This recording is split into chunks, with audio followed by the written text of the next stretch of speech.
Driven to win presents. The machine stops. Written by E.M. Forster. Let's begin the story. Chapter 1. The airship. Imagine, if you can, a small room, hexagonal in shape, like the cell of a bee. It is lighted, neither by window nor by lamp, yet it is filled with a soft radiance. There are no apertures for ventilation, yet the air is fresh. There are no musical instruments, and yet, at the moment that my meditation opens, this room is throbbing with melodious sounds. An armchair is in the center, by its side a reading desk, that is all the furniture. And in the armchair there sits a swaddled lump of flesh, a woman about 5 feet high, with a face as white as a fungus. It is to her that the little room belongs. An electric bell rang. The woman touched a switch and the music was silent. I suppose I must see who it is, she thought, and set her chair in motion. The chair, like the music, was worked by machinery, and it rolled her to the other side of the room, where the bell still rang importunately. "Who is it?" she called. Her voice was irritable, for she had been interrupted often since the music began. She knew several thousand people, in certain directions human intercourse had advanced enormously. But when she listened into the receiver, her white face wrinkled into smiles, and she said, "Very well. Let us talk. I will isolate myself. I do not expect anything important will happen for the next 5 minutes, for I can give you fully 5 minutes, Kuno. Then I must deliver my lecture on music during the Australian period." She touched the isolation knob, so that no one else could speak to her. Then she touched the lighting apparatus, and the little room was plunged into darkness. "Be quick," she called, her irritation returning. "Be quick, Kuno. Here I am in the dark, wasting my time." But it was fully 15 seconds before the round plate that she held in her hands began to glow. A faint blue light shot across it, darkening to purple, and presently she could see the image of her son, who lived on the other side of the earth, and he could see her. "Kuno, how slow you are." He smiled gravely. "I really believe you enjoy dawdling. I have called you before, mother, but you were always busy or isolated. I have something particular to say." "What is it, dearest boy? Be quick. Why could you not send it by pneumatic post?" "Because I prefer saying such a thing. I want you to come and see me." Vashti watched his face in the blue plate. "But I can see you," she exclaimed. "What more do you want?" "I want to see you not through the machine," said Kuno. "I want to speak to you not through the wearisome machine." "Oh, hush," said his mother, vaguely shocked. "You mustn't say anything against the machine." "Why not? One mustn't. You talk as if a god had made the machine," cried the other. "I believe that you pray to it when you are unhappy. Men made it, do not forget that. The machine is much, but it is not everything. I see something like you in this plate, but I do not see you. I hear something like you through this telephone, but I do not hear you. That is why I want you to come. Pay me a visit, so that we can meet face to face and talk about the hopes that are in my mind." She replied that she could scarcely spare the time for a visit. "The airship barely takes 2 days to fly between me and you. I dislike airships." "Why?" "I dislike seeing the horrible brown earth, and the sea, and the stars when it is dark.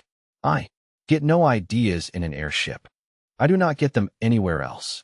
"What kind of ideas can the air give you?" He paused for an instant. "Do you not know 4 big stars that form an oblong, and 3 stars close together in the middle of the oblong, and hanging from these stars, 3 other stars?" "No, I do not.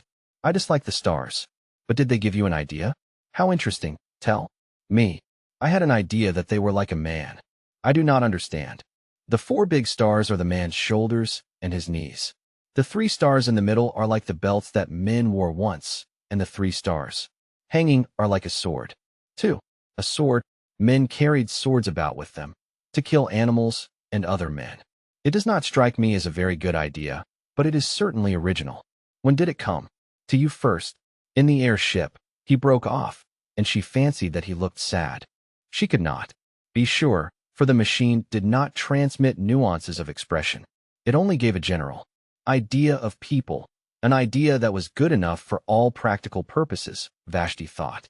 The imponderable bloom, declared by a discredited philosophy to be the actual essence of intercourse, was rightly ignored by the machine, just as the imponderable bloom of the Grape was ignored by the manufacturers of artificial fruit.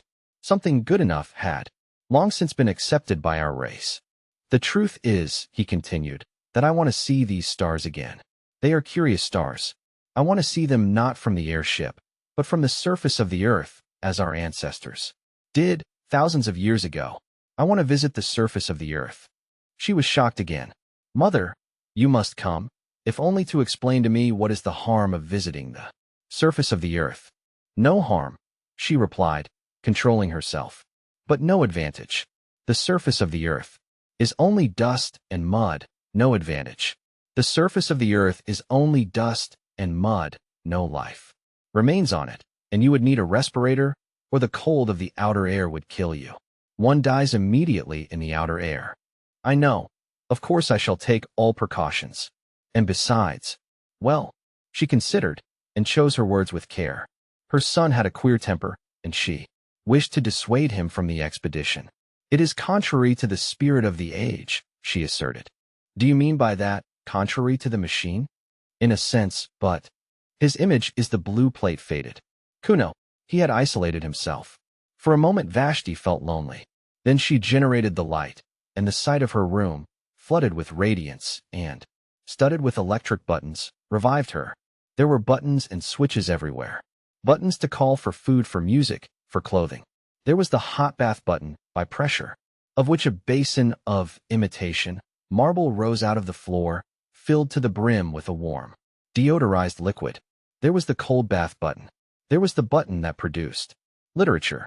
And there were, of course, the buttons by which she communicated with her friends. The room, though it contained nothing, was in touch with all that she cared for in the world. Vashti's next move was to turn off the isolation switch, and all the accumulations of the last 3 minutes burst upon her. The room was filled with the noise of bells and speaking tubes. What was the new food like? Could she recommend it? Has she had any ideas lately? Might one tell her one's own ideas? Would she make an engagement to visit the public nurseries at an early date? Say this day month. To most of these questions she replied with irritation, a growing quality in that accelerated age.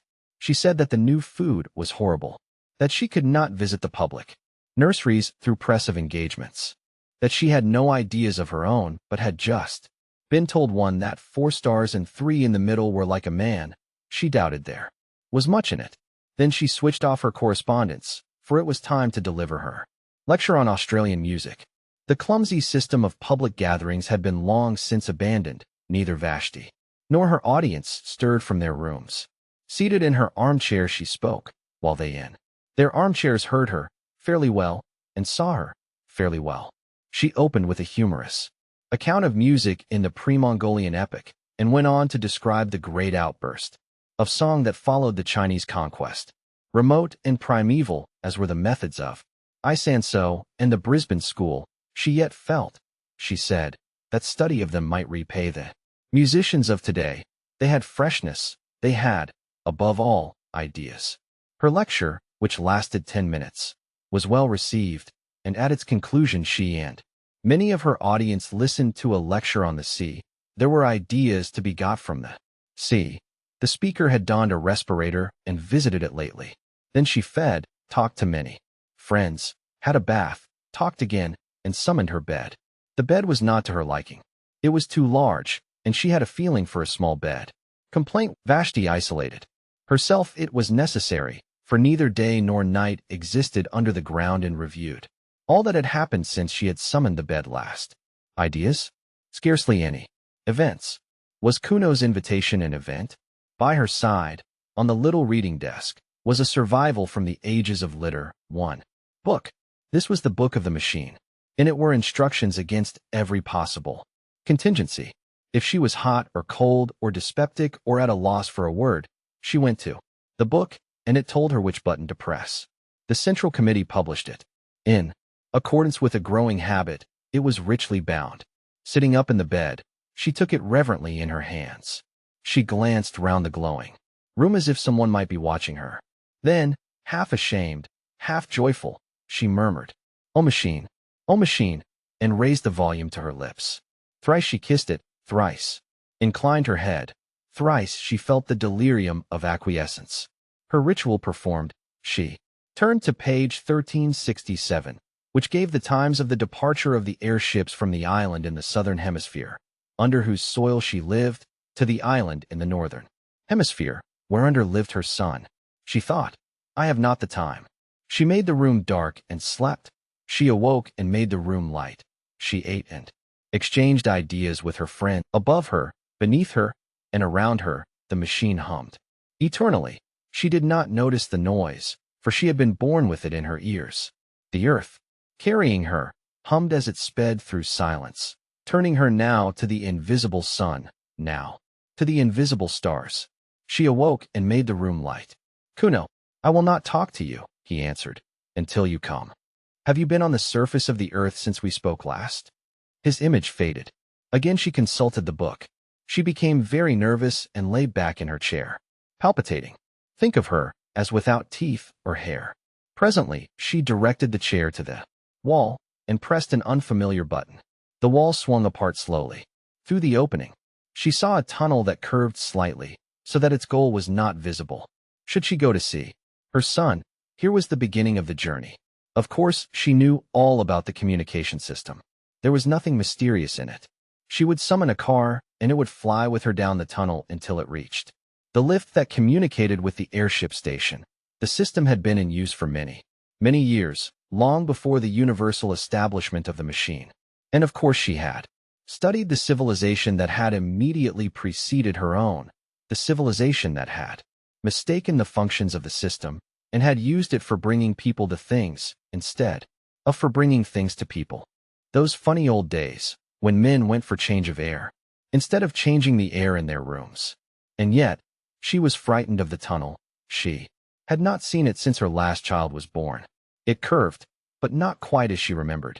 It was brilliant, but not quite as brilliant as a lecturer had suggested. Vashti was seized with the terrors of direct experience. She shrank back into the room, and the wall closed up again. Kuno, she said, I cannot come to see you. I am not well. Immediately, an enormous apparatus fell onto her out of the ceiling. A thermometer was automatically laid upon her heart. She lay powerless. Cool pads soothed her forehead. Kuno had telegraphed to her doctor. So the human passions still blundered up and down in the machine. Vashti drank the medicine that the doctor projected into her mouth, and the machinery retired into the ceiling. The voice of Kuno was heard asking how she felt. Better. Then with irritation. But why do you not come to me instead? Because I cannot leave this place. Why?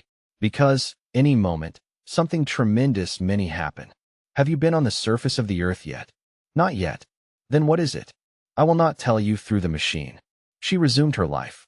But she thought of Kuno as a baby, his birth, his removal to the public nurseries, her own visit to him there, his visits to her, visits which stopped when the machine had assigned him a room on the other side of the earth. Parents, duties of, said the book of, the machine, cease at the moment of birth. P.422327483. True, but there was something special about Kuno. Indeed, there had been something special about all her children. And, after all, she must brave the journey if he desired it. And something tremendous might happen. What did that mean? The nonsense of a youthful man, no doubt, but she must go. Again she pressed the unfamiliar button. Again the wall swung back, and she saw the tunnel that curves out of sight.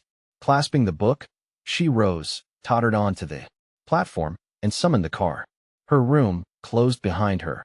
The journey to the northern hemisphere had begun. Of course it was perfectly easy. The car approached, and in it she found armchairs, exactly like her own. When she signaled, it stopped, and she tottered into the lift. One other passenger was in the lift, the first fellow creature she had seen face to face for months. Few traveled in these days, for, thanks to the advance of science, the earth was exactly alike all over. Rapid intercourse, from which the previous civilization had hoped so much, had ended by defeating itself. What was the good of going to Pekin when it was just like Shrewsbury? Why return to Shrewsbury when it would all be like Pekin? Men seldom moved their bodies. All unrest was concentrated in the soul. The airship service was a relic from the former age. It was kept up because it was easier to keep it up than to stop it or to diminish it, but it now far exceeded the wants of the population. Vessel after vessel would rise from the vomitories of Rye or of Christchurch. I use the antique names, would sail into the crowded sky, and would draw up at the wharves of the south, empty. So nicely adjusted was the system, so independent of meteorology, that the sky, whether calm or cloudy, resembled a vast kaleidoscope whereon the same patterns periodically recurred. The ship on which Vashti sailed started now at sunset, now at dawn, but always, as it passed above Reims, it would neighbor the ship that served between Helsingfors and the Brazils, and every third time it surmounted the Alps, the fleet of Palermo would cross its track behind. Night and day, wind and storm, tide and earthquake, impeded man no longer. He had harnessed Leviathan. All the old literature, with its praise of nature and its fear of nature, rang false as the prattle of a child. Yet as Vashti saw the vast flank of the ship, stained with exposure to the outer air, her horror of direct experience returned. It was not quite like the airship in the cinematophote. For one thing, it smelt, not strongly or unpleasantly, but it did smell. The man in front dropped his book, no great matter, but it disquieted them all. In the rooms, if the book was dropped, the floor raised it mechanically, but the gangway to the airship was not so prepared, and the sacred volume lay motionless. They stopped. The thing was unforeseen, and the man, instead of picking up his property, felt the muscles of his arm to see how they had failed him. Then someone actually said with direct utterance, "We shall be late." And they trooped on board, Vashti treading on the pages as she did so.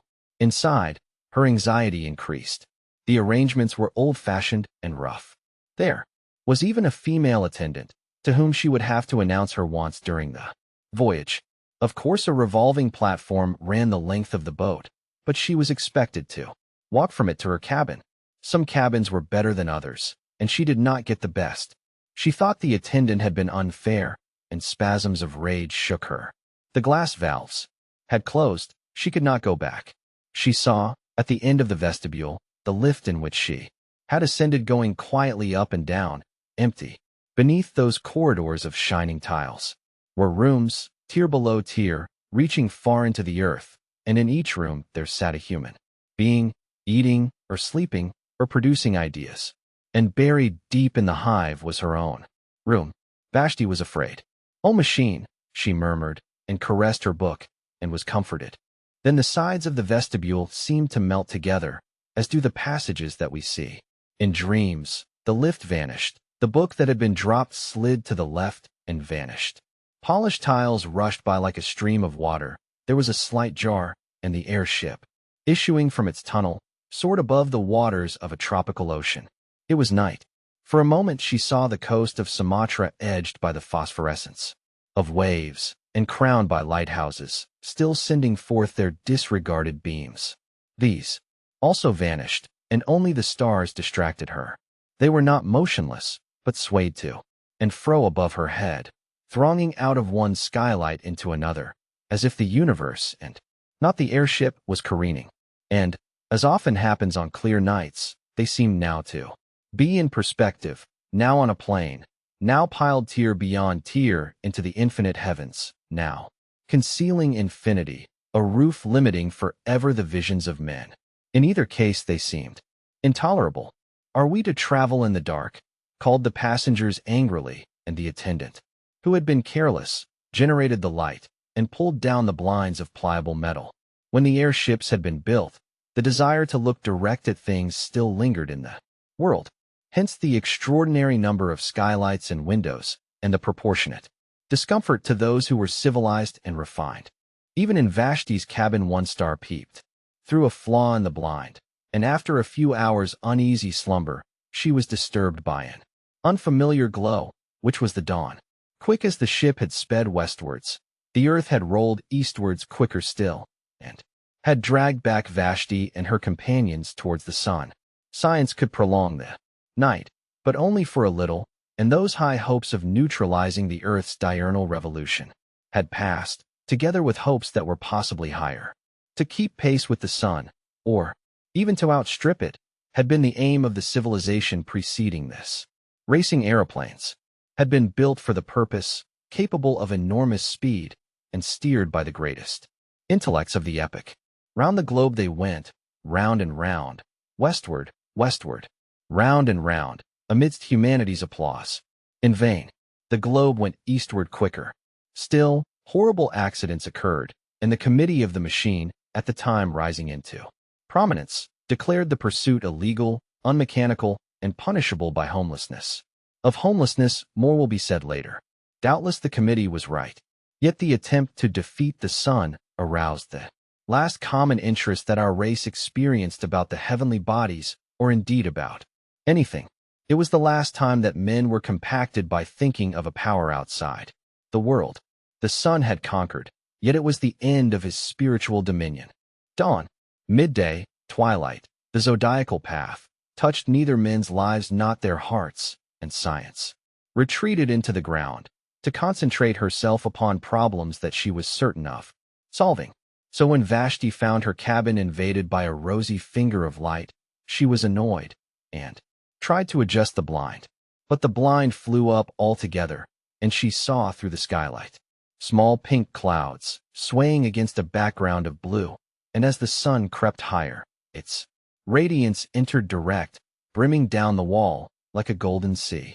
It rose and fell with the airship's motion, just as waves rise and fall, but it advanced steadily, as a tide advances. Unless she was careful, it would strike her face. A spasm of horror shook her, and she rang for the attendant. The attendant, too, was horrified, but she could do nothing. It was not her place to mend the blind. She could only suggest that the lady should change her cabin, which she accordingly prepared to do. People were almost exactly alike all over the world, but the attendant of the airship, perhaps owing to her exceptional duties, had grown a little out of the common. She had often to address passengers with direct speech, and this had given "You forget yourself." The woman was confused and apologized for not having let her fall. People never touched one another. The custom had become obsolete, owing to the machine. "Where are we now?" asked Vashti haughtily. "We are over Asia," said the attendant, anxious to be polite. "Asia? You must excuse my common way of speaking. I have got into the habit of calling places over which I pass by their unmechanical names. Oh, I remember Asia. The Mongols came from it. Beneath us, in the open air, stood a city that was once called Simla. Have you ever heard of the Mongols and of the Brisbane school? No. Brisbane also stood in the open air. Those mountains to the right, let me show you them." She pushed back a metal blind. The main chain of the Himalayas was revealed. They were once called the roof of the world, those mountains. What a foolish name. You must remember that, before the dawn of civilization, they seemed to be an impenetrable wall that touched the stars. It was supposed that no one but the gods could exist above their summits. How we have advanced, thanks to the machine. How we have advanced, thanks to the machine, said Vashti. How we have advanced, thanks to the machine, echoed the passenger who had dropped his book the night before and who was standing in the passage. And that white stuff in the cracks? What is it? I have forgotten its name. Cover the window, please. These mountains give me no ideas. The northern aspect of the Himalayas was in deep shadow. On the Indian slope, the sun had just prevailed. The forests had been destroyed during the literature epoch for the purpose of making newspaper pulp, but the snows were awakening to their morning glory, and clouds still hung on the breasts of Kinchenjunga. In the plain were seen the ruins of cities, with diminished rivers creeping by their walls, and by the sides of these were sometimes the signs of vomitories, marking the cities of today. Over the whole prospect airships rushed, crossing the intercrossing with incredible aplomb, and rising nonchalantly when they desired to escape the perturbations of the lower atmosphere and to traverse the roof of the world. We have indeed advanced, thanks to the machine, repeated the attendant, and hid the Himalayas behind a metal blind. The day dragged wearily forward. The passengers sat each in his cabin, avoiding one another with an almost physical repulsion and longing to be once more under the surface of the earth. There were 8 or 10 of them, mostly young males, sent out from the public nurseries to inhabit the rooms of those who had died in various parts of the earth. The man who had dropped his book was on the homeward journey. He had been sent to Sumatra for The purpose of propagating the race. Vashti alone was traveling by her private will. At midday, she took a second glance at the Earth. The airship was crossing another range of mountains, but she could see little, owing to clouds. Masses of black rock hovered below her and merged indistinctly into gray. Their shapes were fantastic. One of them resembled a prostrate man. "No ideas here," murmured Vashti, and hid the Caucasus behind a metal blind. In the evening she looked again. They were crossing a golden sea, in which lay many small islands and one peninsula. She repeated, "No ideas here," and hid Greece behind a metal blind. Chapter 2. The Mending Apparatus. By a vestibule, by a lift, by a tubular railway, by a platform, by a sliding door, by reversing all the steps of her departure, did Vashti arrive at her son's room, which exactly resembled her own. She might well declare that the visit was superfluous. The buttons, the knobs, the reading desk with the book, the temperature, the atmosphere, the illumination, all were exactly the same. And if Kuno himself, flesh of her flesh, stood close beside her at last, what profit was there in that? She was too well-bred to shake him by the hand. Averting her eyes, she spoke as follows. "Here I am. I have had the most terrible journey and greatly retarded the development of my soul. It is not worth it, Kuno, it is not worth it. My time is too precious. The sunlight almost touched me, and I have met with the rudest people. I can only stop a few minutes. Say what you want to say, and then I must return." "I have been threatened with homelessness," said Kuno. She looked at him now. "I have been threatened with homelessness, and I could not tell you such a thing. Through the machine. Homelessness means death. The victim is exposed to the air, which kills him. I have been outside since I spoke to you last. The tremendous thing has happened, and they have discovered me." "But why shouldn't you go outside?" she exclaimed. "It is perfectly legal, perfectly mechanical, to visit the surface of the earth. I have lately been to a lecture on the sea. There is no objection to that. One simply summons a respirator and gets an egression permit. It is not the kind of thing that spiritually minded people do, and I begged you not to do it, but there is no legal objection to it. I did not get an egression permit." "Then how did you get out?" "I found out a way of my own." The phrase conveyed no meaning to her, and he had to repeat it. "A way of your own?" she whispered. "But that would be wrong." "Why?" The question shocked her beyond measure. "You are beginning to worship the machine," he said coldly. "You think it irreligious of me to have found out a way of my own. It was just what the committee thought when they threatened me with homelessness." At this she grew angry. "I worship nothing," she cried. "I am most advanced. I don't think you irreligious, for there is no such thing as religion left. All the fear and the superstition that existed once have been destroyed by the machine. I only meant that to find out a way of your own was. Besides, there is no new way out. So it is always supposed. Except through the vomitories, for which one must have an egression permit, it is impossible to get out. The book says so." "Well, the book's wrong, for I have been out on my feet." For Kuno was possessed of a certain physical strength. By these days it was a demerit to be muscular. Each infant was examined at birth, and all who promised undue strength were destroyed. Humanitarians may protest, but it would have been no true kindness to let an athlete live. He would never have been happy in that state of life to which the machine had called him. He would have yearned for trees to climb, rivers to bathe in, meadows and hills against which he might measure his body. Man must be adapted to his surroundings, must he not? In the dawn of the world, our weakling must be exposed on Mount Taygetus. In its twilight our strong will suffer euthanasia, that the machine may progress, that the machine may progress, that the machine may progress. Eternally. You know that we have lost the sense of space. We say space is annihilated, but we have annihilated not space, but the sense thereof. We have lost a part of ourselves. I determined to recover it, and I began by walking up and down the platform of the railway, outside my room, up and down, until I was tired, and so did recapture the meaning of near and far. Near is a place to which I can get quickly on my feet, not a place to which the train or the airship will take me quickly.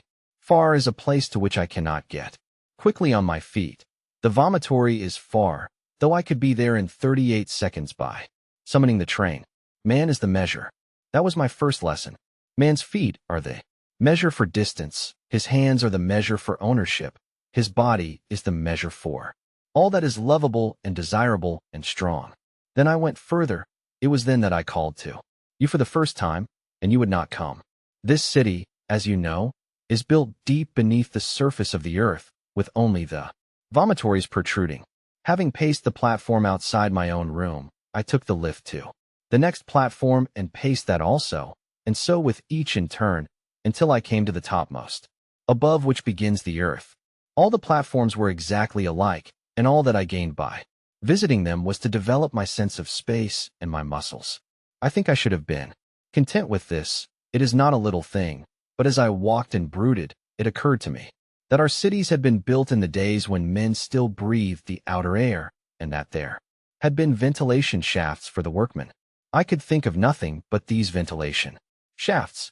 Had they been destroyed by all the food tubes and medicine tubes and music tubes that the machine has evolved lately? Or did traces of them remain? One thing was certain. If I came upon them anywhere, it would be in the railway tunnels of the topmost story. Everywhere else, all space was accounted for.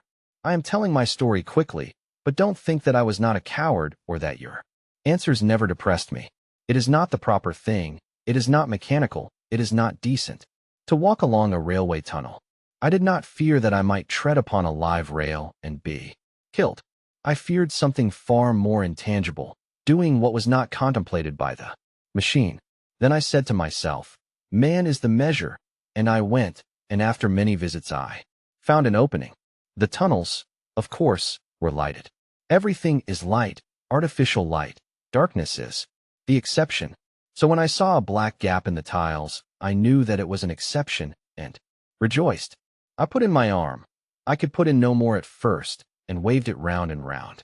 In ecstasy, I loosened another tile, and put in my head, and shouted into the darkness, I am coming. I shall do it yet. And my voice reverberated down endless passages. I seemed to hear the spirits of those dead workmen who had returned each evening to the starlight, and to their wives, and all the generations who had lived in the open air called back to me. You will do it yet. You are coming. He paused, and, absurd as he was, his last words moved her.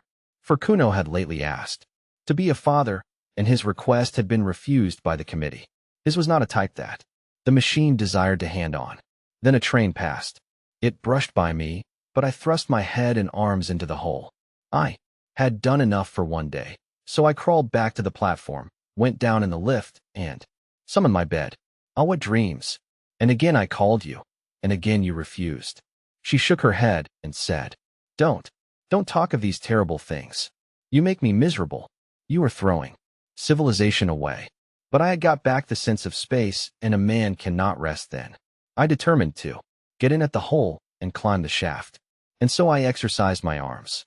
Day after day I went through ridiculous movements until my flesh ached, and I could hang by my hands and hold the pillow of my bed outstretched for many minutes. Then I summoned a respirator and started. It was easy at first.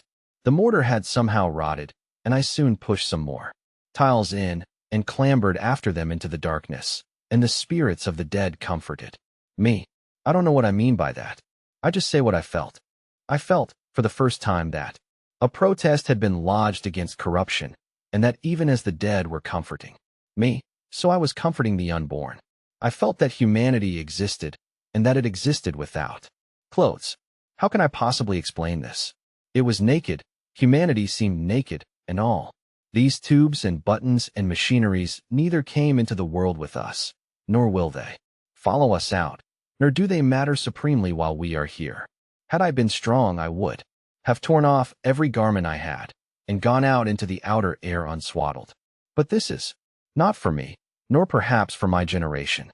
I climbed with my respirator and my hygienic clothes and my dietetic tabloids. Better thus than not at all. There was a ladder, made of some primeval metal. The light from the railway fell upon its lowest rungs, and I saw that it led straight upwards out of the rubble at the bottom of the shaft. Perhaps our ancestors ran up and down it a dozen times daily in their building. As I climbed, the rough edges cut through my gloves so that my hands bled.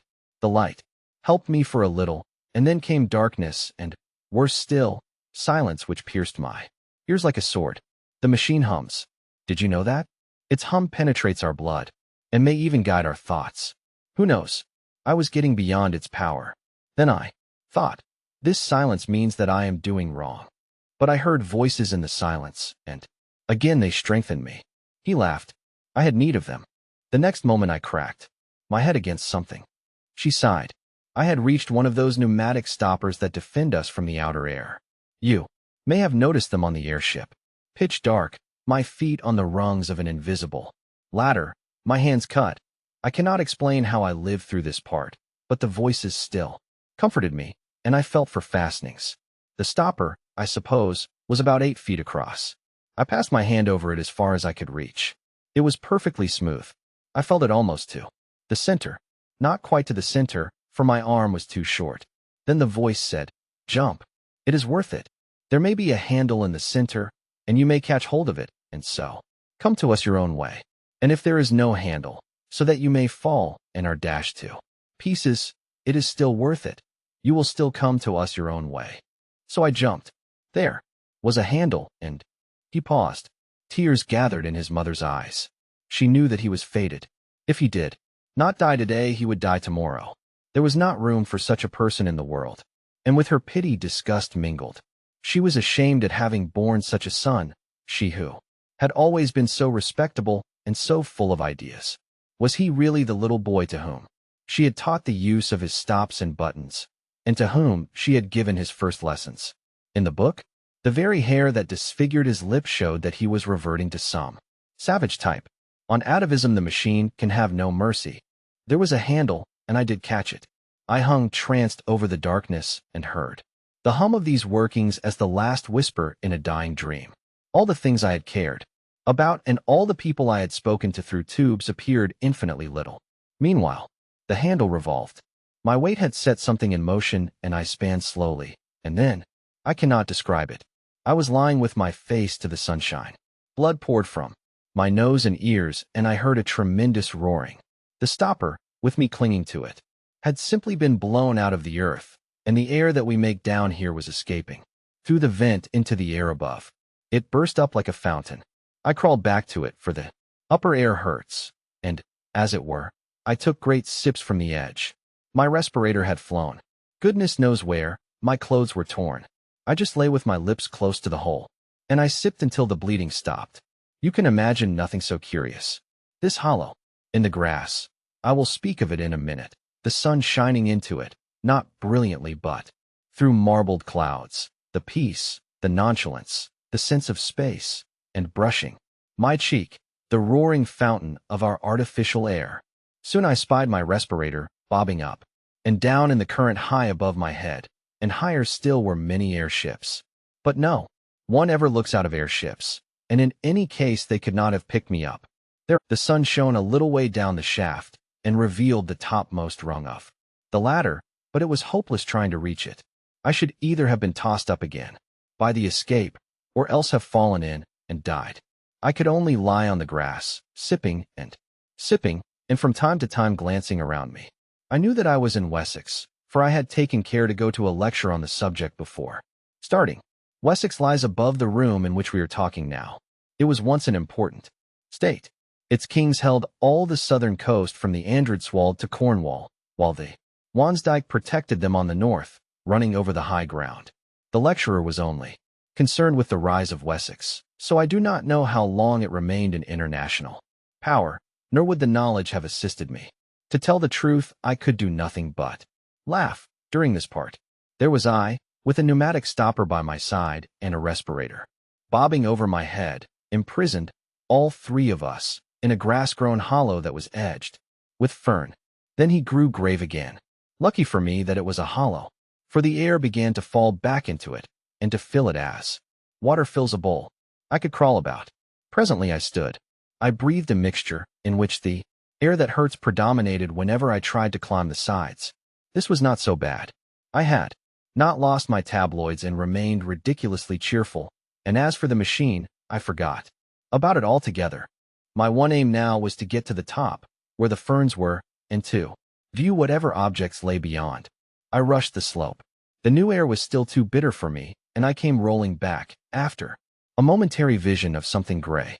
The sun grew very feeble, and I remembered that. He was in Scorpio. I had been to a lecture on that too. If the sun is in Scorpio, and you are in Wessex, it means that you must be as quick as you can, or it will get too dark.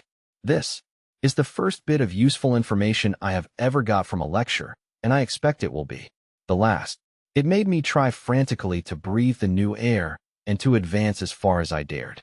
Out of my pond, the hollow filled so slowly.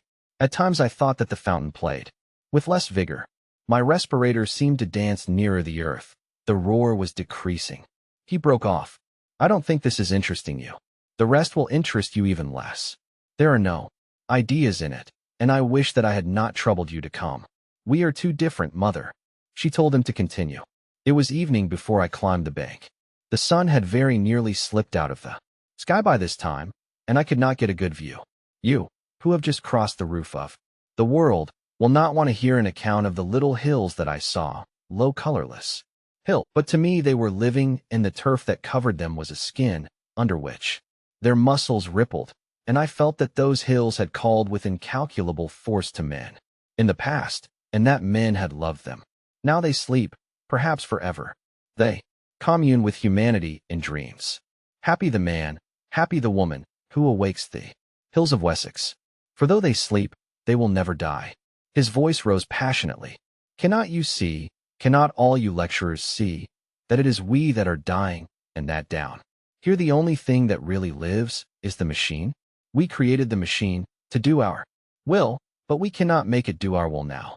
It has robbed us of the sense of space and of the sense of touch. It has blurred every human relation and narrowed down love to a carnal act. It has paralyzed our bodies and our wills, and now it compels us to worship it. The machine develops, but not on our lines. The machine proceeds, but not to our goal. We only exist as the blood corpuscles that course through its arteries, and if it could work without us, it would let us die.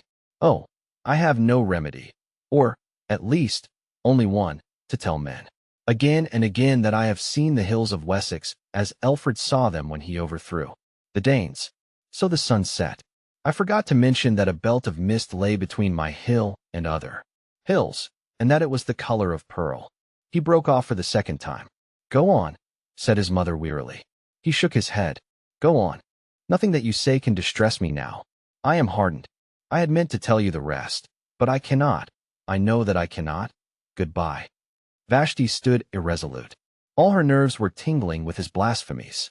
But she was also inquisitive. This is unfair, she complained. You have called me across the world to hear your story, and hear it I will. Tell me, as briefly as possible, for this is a disastrous waste of time. Tell me how you returned to civilization. Oh, that, he said, starting. You would like to hear about civilization. Certainly. Had I got to where my respirator fell down? No, but I understand everything now. You put on your respirator and managed to walk along the surface of the earth to a vomitory, and there your conduct was reported to the Central Committee. By no means. He passed his hand over his forehead, as if dispelling some strong impression. Then, resuming his narrative, he warmed to it again. My respirator fell about sunset. I had mentioned that the fountain seemed feebler, had I not? Yes. About sunset, it let the respirator fall. As I said, I had entirely forgotten about the machine, and I paid no great attention at the time, being occupied with other things. I had my pool of air, into which I could dip when the outer keenness became intolerable, and which would possibly remain for days, provided that no wind sprang up to disperse it. Not until it was too late did I realize what the stoppage of the escape implied. You see, the gap in the tunnel had been mended. The mending apparatus was after me. One other warning I had, but I neglected it. The sky at night was clearer than it had been in the day, and the moon, which was about half the sky behind the sun, shone into the dell at moments quite brightly. I was in my usual place, on the boundary between the two atmospheres, when I thought I saw something dark move across the bottom of the dell and vanish into the shaft. In my folly, I ran down. I bent over and listened, and I thought I heard a faint scraping noise in the depths. At this, but it was too late, I took alarm.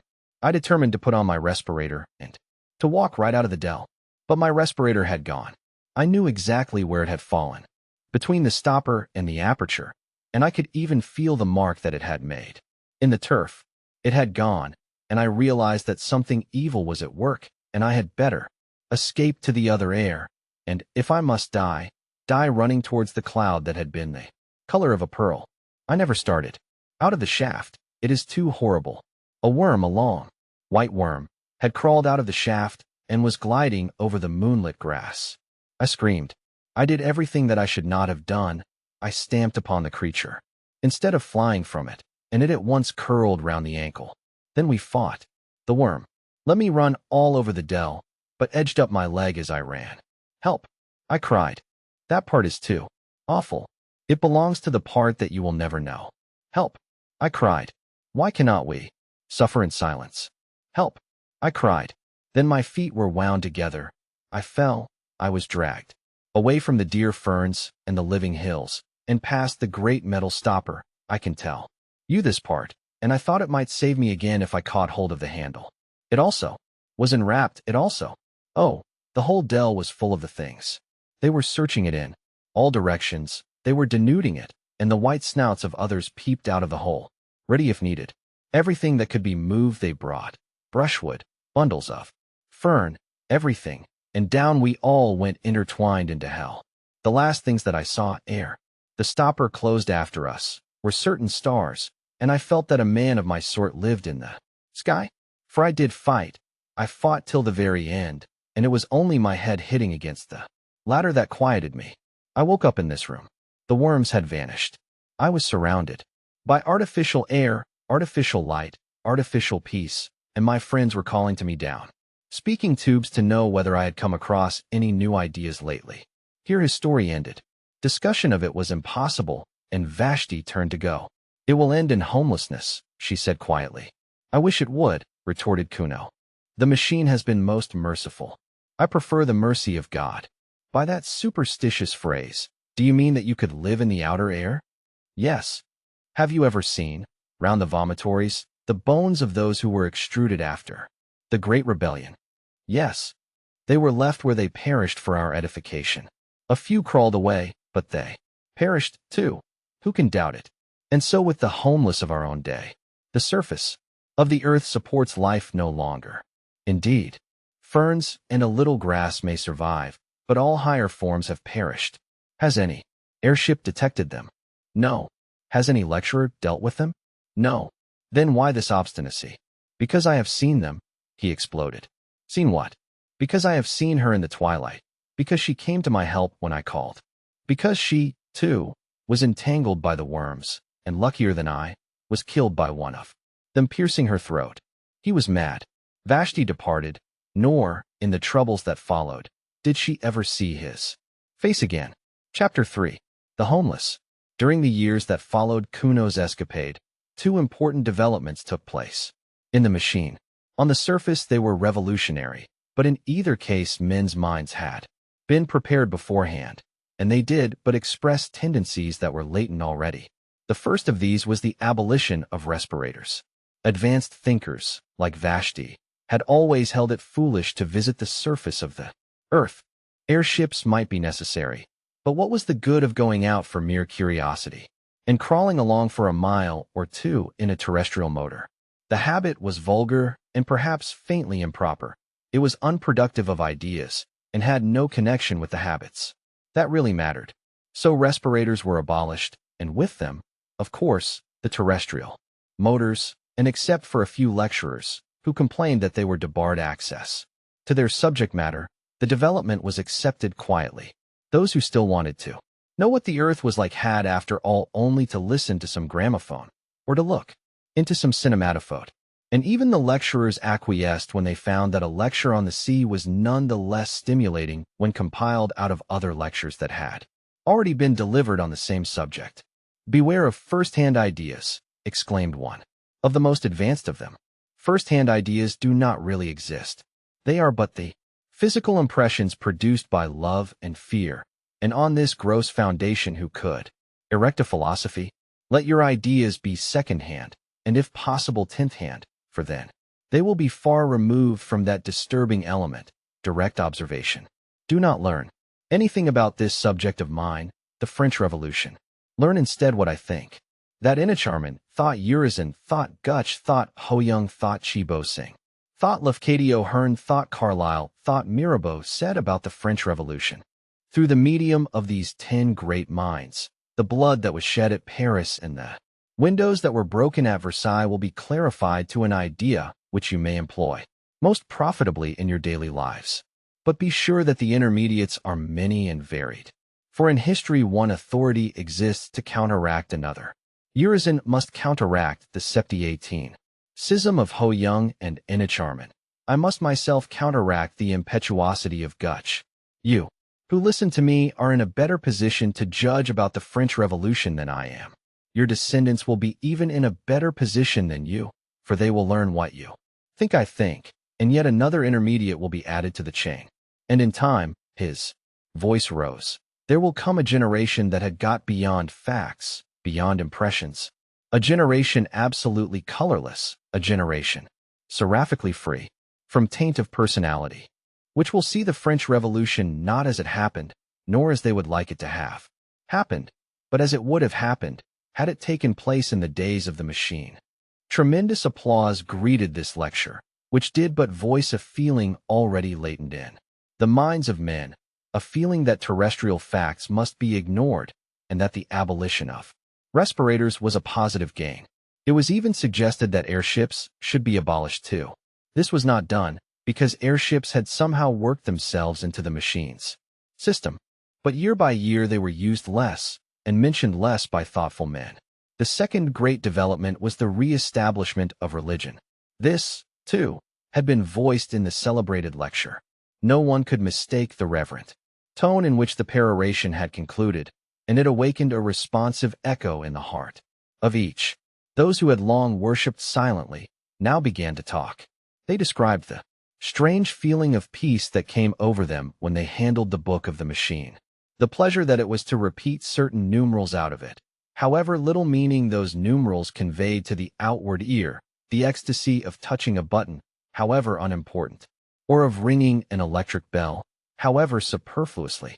The machine, they exclaimed, feeds us and clothes us and houses us. Through it we speak to one another. Through it we see one another. In it we have our being. The machine is the friend of ideas and the enemy of superstition. The machine is omnipotent, eternal. Blessed is the machine. And before long this allocution was printed on the first page of the book, and in subsequent editions the ritual swelled into a complicated system of praise and prayer. The word religion was sedulously avoided, and in theory the machine was still the creation and the implement of man. But in practice all, save a few retrogrades, worshipped it as divine, nor was it worshipped in unity. One believer would be chiefly impressed by the blue optic plates, through which he saw other believers, another by the mending apparatus, which sinful Kuno had compared to worms, another by the lifts, another by the book, and each would pray to this or to that, and ask it to intercede for him with the machine as a whole. Persecution, that also was present. It did not break out, for reasons that will be set forward shortly, but it was latent, and all who did not accept the minimum known as undenominational mechanism lived in danger of homelessness, which means death, as we know. To attribute these two great developments to the Central Committee is to take a very narrow view of civilization.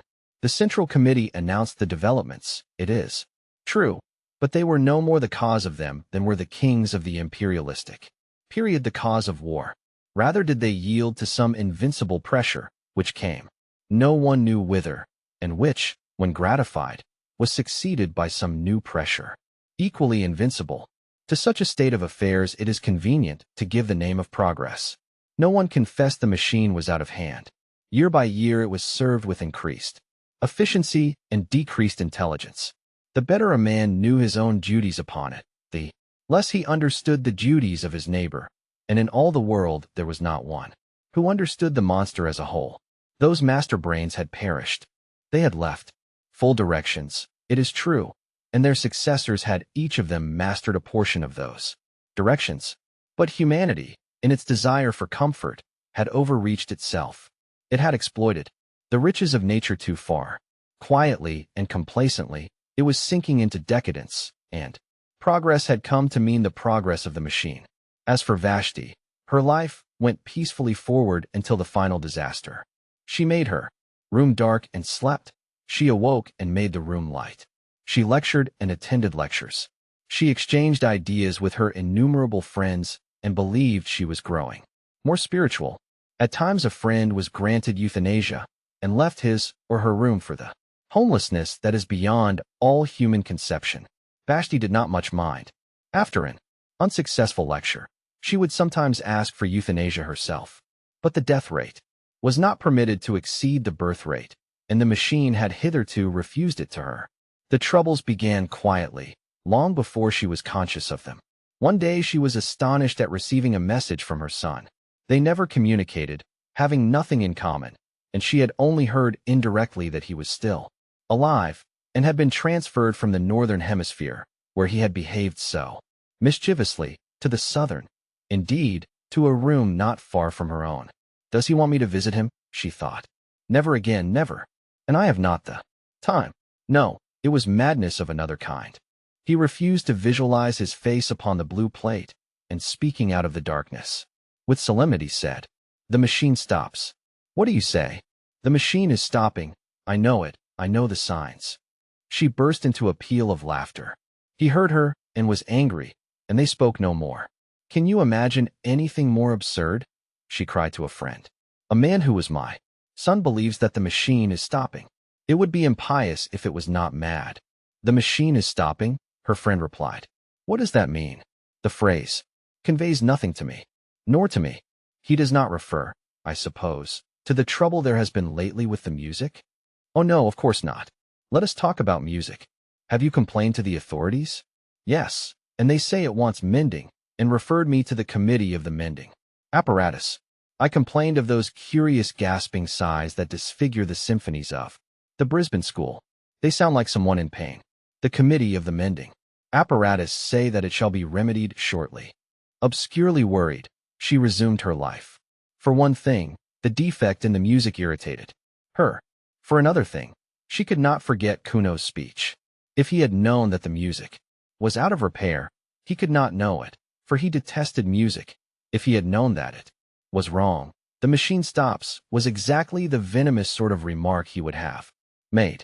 Of course he had made it at a venture, but the coincidence annoyed her, and she spoke with some petulance to the committee of the mending apparatus. They replied, as before, that the defect would be set right shortly. "Shortly? At once?" she retorted. "Why should I be worried by imperfect music? Things are always put right at once. If you do not mend it at once, I shall complain to the Central Committee." No personal complaints are received by the Central Committee. The committee of the mending apparatus replied. "Through whom am I to make my complaint, then?" "Through us." "I complain, then." "Your complaint shall be forwarded in its turn." "Have others complained?" This question was unmechanical, and the committee of the mending apparatus refused to answer it. "It is too bad," she exclaimed to another of her friends. "There never was such an unfortunate woman as myself. I can never be sure of my music now. It gets worse and worse each time I summon it." "I too have my troubles," the friend replied. "Sometimes my ideas are interrupted by a slight jarring noise." "What is it?" "I do not know whether it is inside my head or inside the wall." "Complain, in either case." "I have complained, and my complaint will be forwarded in its turn to the Central Committee." Time passed, and they resented the defects no longer. The defects had not been remedied, but the human tissues in that latter day had become so subservient that they readily adapted themselves to every caprice of the machine. The sigh at the crises of the Brisbane Symphony no longer irritated Vashti. She accepted it as part of the melody. The jarring noise, whether in the head or in the wall, was no longer resented by her friend. And so with the moldy artificial fruit, so with the bath water that began to stink, so with the defective rhymes that the poetry machine had taken to emit. All were bitterly complained of at first, and then acquiesced in and forgotten. Things went from bad to worse unchallenged. It was otherwise with the failure of the sleeping apparatus. That was a more serious stoppage. There came a day when over the whole world, in Sumatra, in Wessex, in the Innumerable cities of Courland and Brazil, the beds, when summoned by their tired owners, failed to appear. It may seem a ludicrous matter, but from it we may date the collapse of humanity. The committee responsible for the failure was assailed by complainants, whom it referred, as usual, to the Committee of the Mending Apparatus, who in its turn assured them that their complaints would be forwarded to the Central Committee. But the discontent grew, for mankind was not yet sufficiently adaptable to do without sleeping. Someone is meddling with the machine, they began. Someone is trying to make himself king, to reintroduce the personal element. Punish that man with homelessness. To the rescue. Avenge the machine. Avenge the machine. War. Kill the man. But the Committee of the Mending Apparatus now came forward and allayed the panic. With well-chosen words, it confessed that the mending apparatus was itself in need of repair. The effect of this frank confession was admirable. Of course, said a famous lecturer, he of the French Revolution, who gilded each new decay with splendor. Of course we shall not press our complaints now. The mending apparatus has treated us so well in the past that we all sympathize with it, and will wait patiently for its recovery. In its own good time it will resume its duties. Meanwhile let us do without our beds, our tabloids, our other little wants. Such, I feel sure, would be the wish of the machine. Thousands of miles away his audience applauded. The machine still linked them. Under the seas, beneath the roots of the mountains, ran the wires through which they saw and heard, the enormous eyes and ears that were their heritage, and the hum of many workings clothed their thoughts in one garment of subserviency. Only the old and the sick remained ungrateful, for it was rumored that euthanasia, too, was out of order, and that pain had reappeared among men. It became difficult to read. A blight entered the atmosphere and dulled its luminosity. At times Vashti could scarcely see across her room. The air, too, was foul. Loud were the complaints, impotent the remedies, heroic the tone of the lecturer as he cried, "Courage! Courage! What matters so long as the machine goes on? To it the darkness and the light are one." And though things improved again after a time, the old brilliancy was never recaptured, and humanity never recovered from its entrance into twilight. There was an hysterical talk of measures, of provisional dictatorship, and the inhabitants of Sumatra were asked to familiarize themselves with the workings of the central power station, the said power station being situated in France. But for the most part panic reigned, and men spent their strength praying to their books, tangible proofs of the machine's omnipotence. There were gradations of terror. At times came rumors of hope. The mending apparatus was almost mended. The enemies of the machine had been got under. New nerve centers were evolving which would do the work even more magnificently than before. But there came a day when, without the slightest warning, without any previous hint of feebleness, the entire communication system broke down all over the world, and the world, as they understood it, ended. Vashti was lecturing at the time, and her earlier remarks had been punctuated with applause. As she proceeded, the audience became silent, and at the conclusion there was no sound. Somewhat displeased, she called to a friend. No sound. Doubtless the friend was sleeping. And so with the next friend whom she tried to summon, and so with the next, until she remembered Kuno's cryptic remark, "The machine stops." The phrase still conveyed nothing.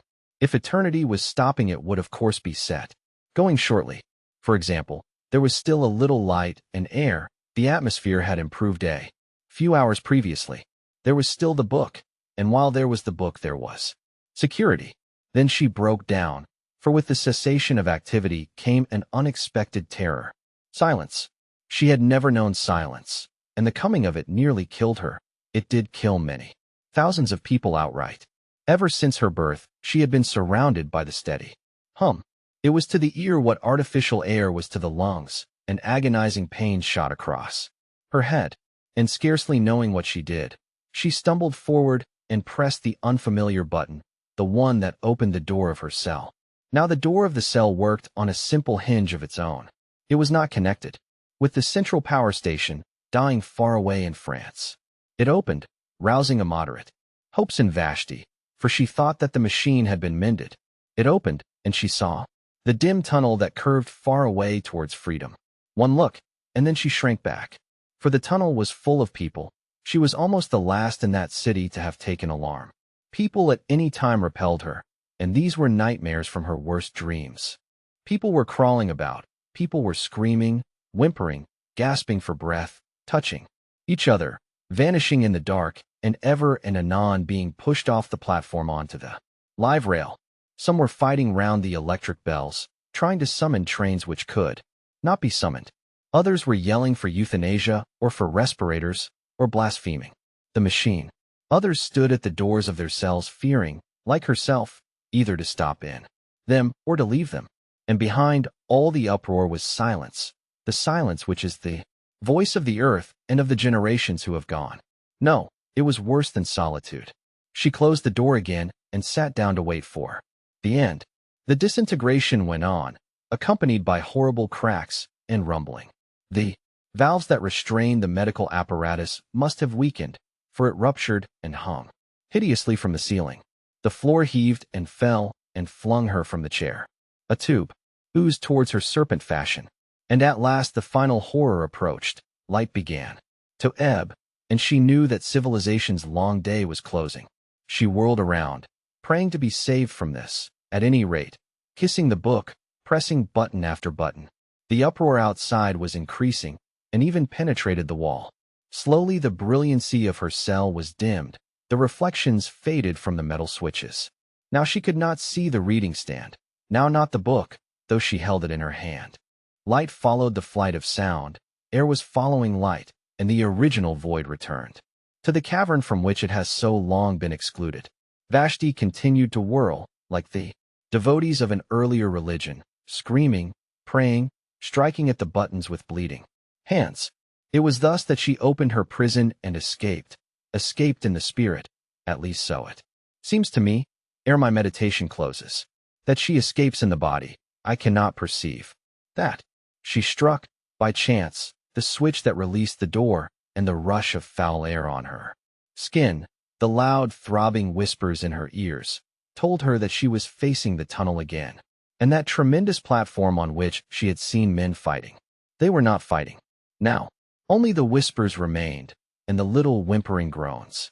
They were dying by hundreds out in the dark. She burst into tears. Tears answered her. They wept for humanity, those two, not for themselves. They could not bear that this should be the end. Ere silence was completed, their hearts were opened, and they knew what had been important on the earth. Man, the flower of all flesh, the noblest of all creatures visible, man who had once made God in his image, and had mirrored his strength. On the constellations, beautiful naked man was dying, strangled in the garments that he had woven. Century after century had he toiled, and here was his reward. Truly the garment had seemed heavenly at first, shot with colors of culture, sewn with the threads of self-denial. And heavenly it had been so long as it was a garment, and no more, man could shed it at will and live by the essence that is his soul, and the essence, equally divine, that is his body. The sin against the body, it was for that they wept in chief, the centuries of wrong, against the muscles and the nerves, and those 5 portals by which we can alone apprehend, glozing it over with talk of evolution, until the body was white pap, the home of ideas, as colorless, last sloshy stirrings of a spirit that had grasped the stars. Where are you? She sobbed. His voice in the darkness said, Here. Is there any hope, Kuno? None for us. Where are you? She crawled over the bodies of the dead. His blood spurted over her hands. Quicker, he gasped.